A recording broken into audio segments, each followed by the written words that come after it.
Sila ay conjoined twin at isa sa kanila ay nagpakasal sa lalaki na ito. At ayan ang kanilang first dance. Sila ang conjoined twins na si Abby at si Brittany.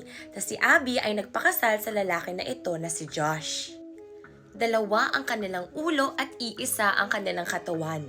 Dalawa rin ang kanilang utak at ang kanilang puso. They share organs from the waist hanggang baba. Nung sila ay baby pa, sabi ng mga doktor na delikado kapag sila ay paghiwalayin. Baka both of them won't survive. Kaya tutol ang kanilang magulang sa pagse-separate sa kanila. Pero that didn't stop Brittany and Abby from living their life.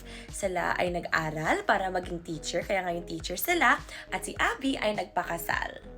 They secretly got married noong 2021 at ngayon nag-trending sa news ang kanilang love story at sitwasyon. So congratulations